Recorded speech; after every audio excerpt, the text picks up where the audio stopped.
Class 10 असी chapter करते पे हाँ 8 इंट्रोडक्शन टू ट्रिग्नोमैट्री।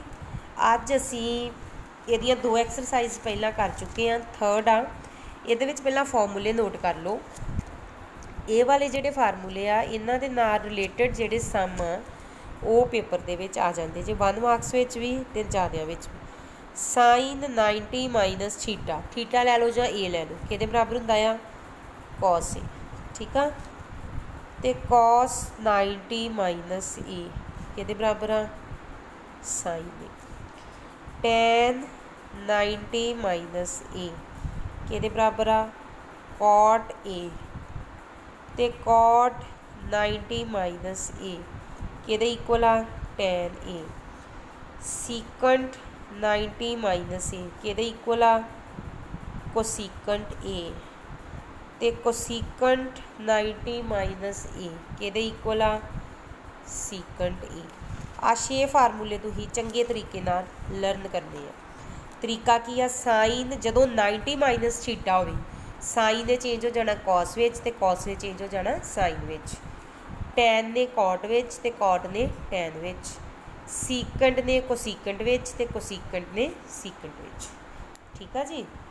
हुण वेखो एक्सरसाइज आही फार्मूले 8.3 इहदा साडे कोल first part sine 18 over cos 72।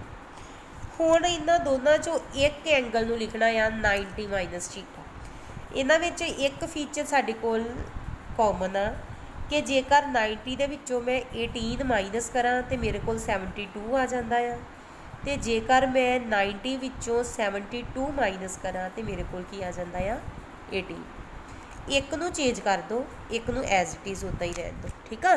मैं ये बेटा कर लगी हाँ साइन, इनू लिखना साइन ही आ, ठीक है। 90 माइनस 72 कोई फर्क तो नहीं ना पिया। 18 नू मैं लिखता 90 माइनस 72। 90 माइनस 72 कितना होंदा आ 18, साइन का साइन ही रहता ओवर कॉस 72। क्लीयर। हुण वेखो आ स्टैप तो समझ आ गई। हुण मेरे को फार्मूला आ साइन 90 माइनस थीटा किहदे बराबर आ साइन 90 माइनस थीटा किहदे इक्वल आ कॉस थीटा दे। की लिखोगे कॉस 72, ठीक है। Cos theta this one 90 minus theta आ वाला ए जिन्हों लिखा है किहदे बराबर आ गया cos theta over cos theta. कट्टे गए, आंसर कितना आ गया जी 1। आंसर कितना आ गया साढ़े कोल 1। नाल फार्मूला जरूर लिखना है जिहड़ा भी लग्या आ, फॉर्मूले तो बिना कोई भी मार्क्स नहीं जे मिलना, ਇਹਦਾ मार्क्स कट्टिया जाऊगा। टैन 26 ते कॉट 64 ये भी इदा ही टैन ने कच चेंज हो जाना कॉट में 90 माइनस 64 लिख सकते हैं। इधर भी इदा ही एक नू चेंज कर लो तो 0 आंसर आ जाएगा, ये भी सेम हो जाएगा। अगे दा सैकेंड पार्ट देखो, सैकेंड पार्ट की कह रहा एक मिनट, हाँ जी। सैकेंड दा first part tan 48 tan 23 tan 42 tan 67 equal to 1। ये लैफ्ट हैंड साइड लैके चली हाँ वैल्यूज़। पहला ये वेखना कि किहड़ियां दो पेयर दे माइनस करन ते 90 बनता पिया आ। 48 ते 42 90 है ना, 67 ते 23 90। इनू मैं इदा लिख सकती हाँ टैन 48, ये लागे मैं लिखदा टैन 42, कोई फर्क तो नहीं क्योंकि चारे रकम आपस में मल्टीप्लाई हो रही है। टैन 23 ते टैन 67। बेटा टैन 48 मैं उदा लिखता तो टैन 42 मैं लिख दिता टैन 90 माइनस 48। 90 चो 48 माइनस किया तो मेरे को की आ जाऊगा 42। टैन 23 उदा लिख दिता तो इनू मैं लिख दिता टैन 90 माइनस 23। जदों 90 जो 23 माइनस किया तो मेरे को की आ जाएगा 67। टैन 48 उदा ही tan 90 minus theta cot theta. Tan 23 उदा ही तो tan 90 minus theta cot theta. इत्थे ब्रैकेट विच लिखो tan 90 minus theta equal to cot theta. हुण बेटा इत्थे वेखो tan 48 उदा ही आ गया मल्टीप्लाई कॉट के बराबर हुंदा आ 1/tan थीटा कीता ना रिजल्ट आ tan उदा ही आ गया तो कॉट के बराबर हुंदा बेटा 1/tan थीटा। इत्थे फार्मूला लिख लो कॉट थीटा इक्वल टू 1/ की हुंदा बच्चा पार्टी tan थीटा tan नाल tan की आया 1 × 1 इक्वल्स टू 1 कितना आ गया 1। क्लीयर कुछ नहीं करना सिंपल वैल्यूज़ ही फिल करनी है। अगे वाला भी सेम आ इन्हां दोवां ते इन्हां दोवां नूं करके माइनस कर देना है। ठीक है जी हाँ जी अगे साडे कोल आ गया अगला क्वेश्चन की आ कि इफ tan a 2a तीजा क्वेश्चन आ tan 2a के बराबर आ cot a minus 18 where 2a is an acute angle find the value of ये च दो चीज़ां आ जां तो इधर cot कर लो जां इधर tan कर लो। इनू जे मैं लिखा tan थीटा नूं की tan थीटा किहदे इक्वल हुंदा आ cot 90 माइनस थीटा दे cot 90 माइनस थीटा किहदे बराबर हुंदा आ tan theta equal to cot a minus 18 cot नाल cot गया इत्थे लिखो because tan theta equals to cot समझाया मैं की कीता tan थीटा नूं मैं की लिख लिया cot 90 माइनस थीटा बचा कि 90 minus 2a equals to a minus 18 ठीक है माइनस 2a इधर ए प्लस का इधर जाके कादा हो गया माइनस का माइनस 18 90 प्लस का इधर जाके कादा हो गया माइनस का माइनस 3a इक्वल्स टू करो प्लस 8 108 साइन कादा आ गया माइनस का साइन कादा आ गया जी माइनस का की आऊगा माइनस 108 इधर 3 मल्टीप्लाई हो रहा माइनस का इधर जाके की हो गया डिवाइड 36 नूं 3 नाल कर दो तो कितना आऊगा 108 ए दी वैल्यू कितनी आ गई मेरे को 36।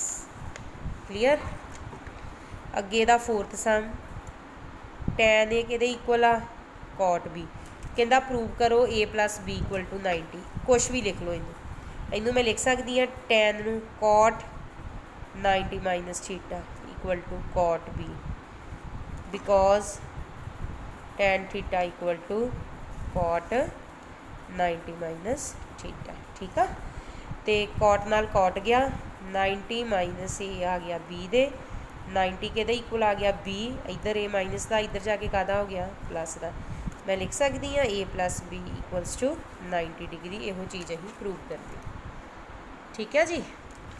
अगे वेखो फिफ्थ सम की कह रहा कहता सीकेंट 4a के बराबर आ cosecant a minus 20 where 4a is an acute angle find the value of a की लिखोगे कोसीकेंट 90 माइनस थीटा के बराबर हुंदा है सीकेंट थीटा दे ये बेटा सम तां ही आने आ जे दे फार्मूले चेते होणगे ते जिथे भी कोई फार्मूला लाया है उत्थे लिखना जरूरी है सीकेंट थीटा के बराबर हुंदा है कोसीकेंट 90 माइनस थीटा दे ठीक है जी।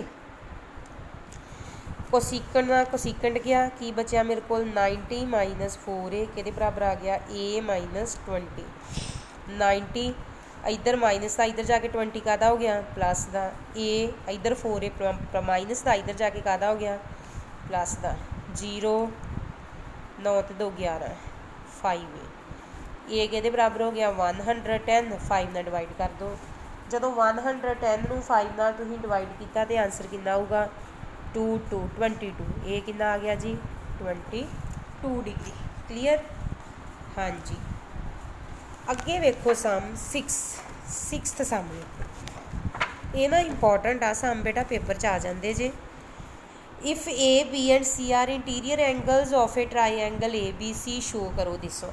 सब तो पहला उन्हें क्या कोई ट्राईएंगल दे इंटीरियर एंगल आ किहड़े ए बी सी ਇਹਦਾ आंसर की लिखोगे A B and C are interior angles of triangle. ठीक है, ਆਪਾਂ ਨੂੰ ਪਤਾ ट्राईएंगल ਦੇ ਤਿੰਨੋਂ एंगल्स ਦਾ ਸਮ ਕਿੰਨਾ ਹੁੰਦਾ ਆ 180 डिग्री बिकॉज ਕੀਤੀ ਨਾ ਥਿਓਰਮ ਆਪਾਂ 9th ਵਿੱਚ sum of angles of a triangle is 180 degree. इत्थों तक तो असीं ट्राईएंगल की गल की। हुण वेखो उन्हें इधर की रहन दिता B+C, मैं B+C इधर रहन ता दूजे पासे की लै गई 180 माइनस A। वेखो बेटा B+C एक पासे आ, बाकी जो कुछ भी है मैं इधर लै गई। उस तो मगरों B+C डिवाइडेड बाय 2 है ना, मैं सारी रकम नूं डिवाइड कर दिता, dividing both sides by 2। Question वाल वेख के ही करी जाना है।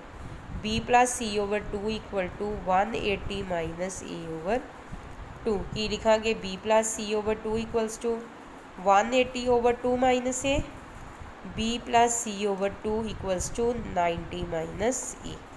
आ गया।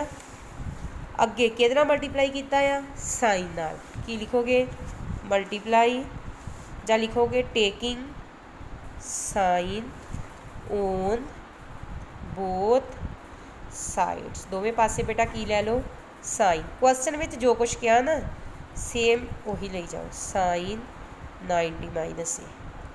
हुण वेखो sine B+C/2 sine 90 minus theta, sorry इत्थे A/2 नहीं होना, A/2 होना है A/2। इत्थे लिखो ब्रैकेट विच because sine 90 minus theta equal to cos theta. आ रिजल्ट आ गया। यहो चीज़ प्रूव करनी, देखो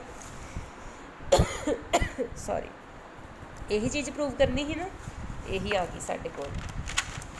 नैक्सट देखो की कह रहा, एक ही सम रह गया इहदा, ये भी देख लो।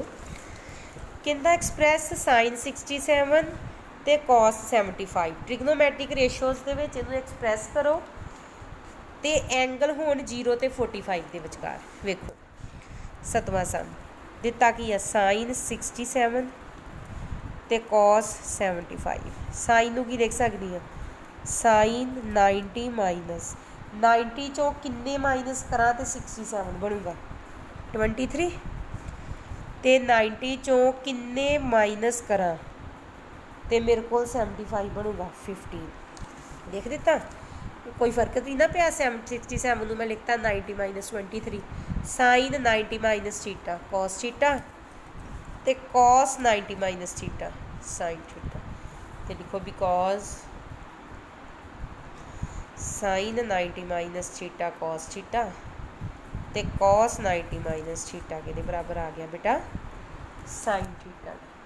यही चीज़ प्रूव करनी ही होगी। एंगल 0 ते 45 के विचकार 23 ते आ कितना आ 15। Exercise complete as it is, इनू इदा ही कर लियो रिवाइज। ठीक है, थैंक यू।